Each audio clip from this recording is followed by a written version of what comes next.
du stade municipal de Saint-Paul-et-Dax qui oppose Saint-Paul-et-Dax à l'équipe de Coarazenay. Et bonjour Jean-Pierre, je suis toujours accompagné de mon cher acolyte.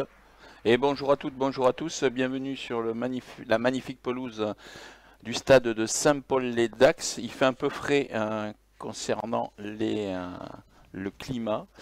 Et on va assister à un match qui a un fort enjeu quand même, Benoît, puisque actuellement Saint-Paul est 11e de sa poule. Est 11e de sa poule, mais à 16 points. Et Coiraz est premier. Oui. Et Coiraz qui... Premier ex-aequo avec l'équipe Souston. Il n'y a que 9 points qui les séparent. Saint-Paul a un match de retard. Et par contre, on va assister, je pense, à un gros match au niveau des avants, puisqu'on a 2 packs qui sont très costauds aujourd'hui, Jean-Pierre. Oui, effectivement, 2 packs très solides pour les connaître. Et tout ça sera sous la houlette de monsieur l'arbitre, monsieur Mallier, très jeune arbitre, très prometteur, de 22 ans. C'est ce qui nous a interpellé tout à l'heure, Benoît, c'est la jeunesse de cet arbitre, mais on a eu des informations qui nous ont donné le pourquoi du comment, et c'est peut-être un futur grand qu'on a aujourd'hui. Avec le coup d'envoi qui est donné par cette équipe Saint-Paul que vous avez à votre droite de l'écran, qui joue en bleu, et Coiraz en bleu et rouge. C'est Théo Lapébi qui a donné le coup d'envoi pour le SPS. On va repartir avec Loïc Séville. Loïc Séville qui est bien pris par Lomidze. Ça défend dur. Attention à ce diable de neuf, bien pris par Rémi Hugues. Ça enchaîne encore, mais je crois que monsieur l'arbitre a vu un léger en avant.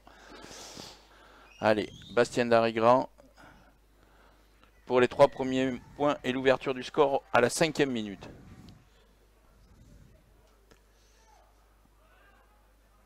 Et Jessie qui est le couteau suisse qui peut jouer aussi bien à la mêlée qu'à l'aile. Belle récupération sur la touche des Saint-Paulois. Ils mettent un moule en place, ils avancent. Ils avancent toujours. Coiraz qui ne se met pas à la faute, qui recule comme il faut. Mais les Saint-Paulois qui ont fait 10 mètres et qui vont essayer peut-être d'aller plus loin, hein, puisqu'il n'y a pas eu de stop. Là, premier stop avec le ballon qui est écarté de nouveau sur Garcia, le premier centre. Dans la cour Bastia. La cour Bastia, pardon. Ah. Et en arrière, donc le ballon peut être joué. Attention, les Saint-Paulois de passe... Théo Lapébi qui est pris. Ça enchaîne avec Lomidze qui nous fait un plongeon. Toujours même sens avec Carrère. Toujours le ballon qui est relevé, il y aura un avantage. Visiblement, il y a un joueur de Coiraz qui a fait une faute avec toujours le ballon qui est dans les mains des Saint-Paulois. Les Saint-Paulois qui essayent de partir sur l'extérieur. Et maintenant, c'est un coup de pied sur l'extérieur qui est donné à Jérémy Barbe qui va être un peu long et qui va trouver une touche. Mais on revient à l'avantage, premier avantage. Attention qu'il n'y ait pas de geste inutile au niveau de cette ligne de touche. Oui, Jérémy qui est un excellent buteur. Voilà, les 3 points. Ça enchaîne même sens à Lapébi. Lucas Berdoy toujours cette capacité à casser les plaquages, même si là le défenseur avait glissé. Ça enchaîne avec Lapoyalaire, Lomidze, Ando pour Lapébi qui donne à la cour Bastia, bien joué. Ouais, Carrère qui est passé, qui donne à Jessie Oustalé, très belle action. Et c'est Hontan, ce qui peut venir conclure. Non, ça va jouer même sens encore. Monsieur l'arbitre, bien sûr, je pense qu'il y a eu un Coirazien qui a voulu mettre un peu la main sur la balle pour ralentir l'action. Je pense qu'il va y avoir biscotte. Voilà, moi aussi, je pense aussi qu'il va y avoir une belle biscotte, peut-être. Et avec toujours le ballon en possession. Et c'est Lucas Berdoy avec sa puissance qui va marquer. Avec une transformation à venir pour lui-même, donc sachant qu'il a manqué le coup de pied précédent, donc il va sûrement se concentrer.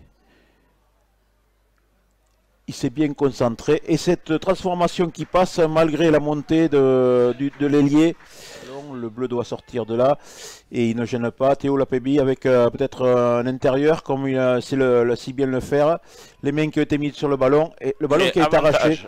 Avec, et attention à...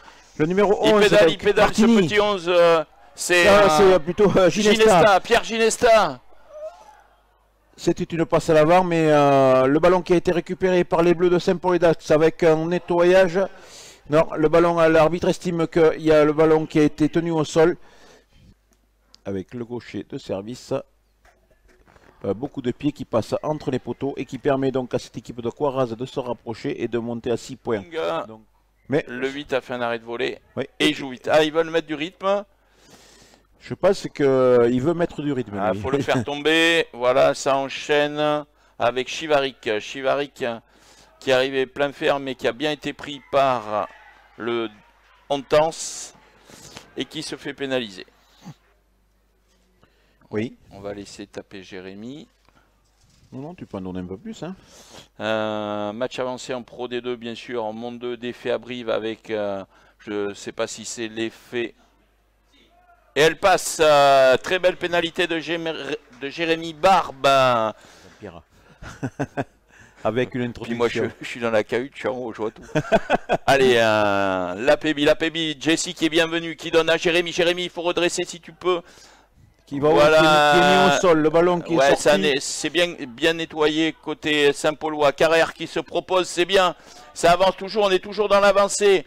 On repasse par les avant, avec un avantage qui s'est donné à cette équipe, le Garcia qui prend le ballon qui va être de nouveau écarté. On repasse de nouveau par les avants avec l'autre seconde ligne.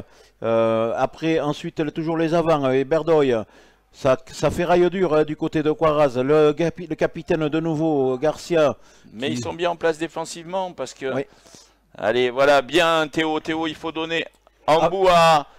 Avec une et belle c'est Lapoyalaire qui marque. Florian Lapoyalaire, il me semble. Oui.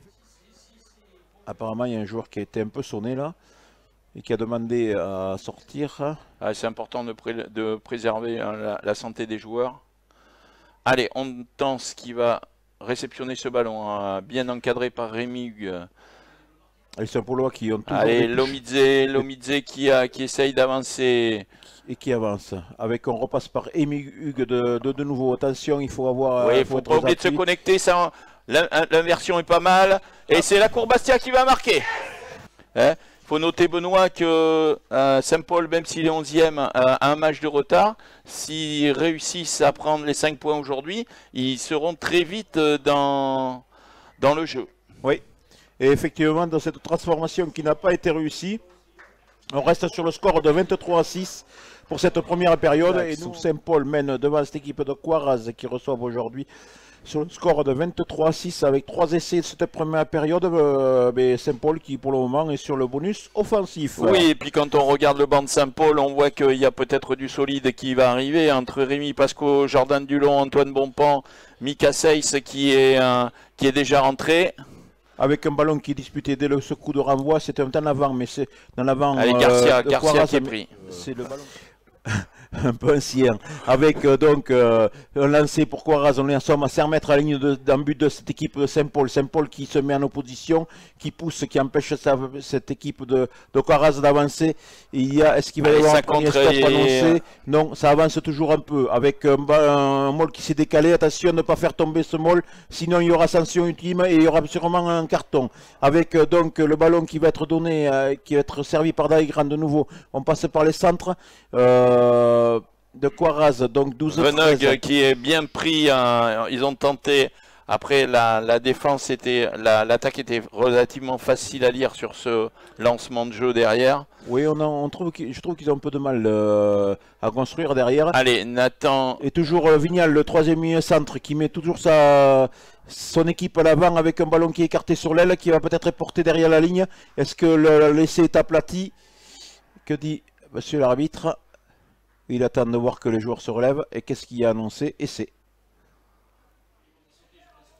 Saint-Paul qui reprend un peu du poids de la bête, qui a été dominé presque toute cette seconde période avec un lancer donc récupéré par Berdoy. Allez, il faut y aller tous. Et là, et ça pousse, et ça va au sol. Voilà. Et voilà, c'est le talonneur remplaçant numéro 16, donc Pasqua qui est allé... Rémi Pasco. Allez, Jérémy... Et elle passe. Et c'est un ballon qui est au niveau de la ligne des 22, mais Saint-Paul qui doit porter ce ballon. Et l'arbitre signifie que la fin de cette partie. Donc sur le score, Jean-Pierre, de 30 à 11 donc, pour Saint-Paul et Dax. Saint-Paul qui, ma foi, avec la victoire de son équipe réserve juste avant ce match, plus le point de bonus offensif, réussit sa journée, Jean-Pierre. Oui, tout à fait, Benoît.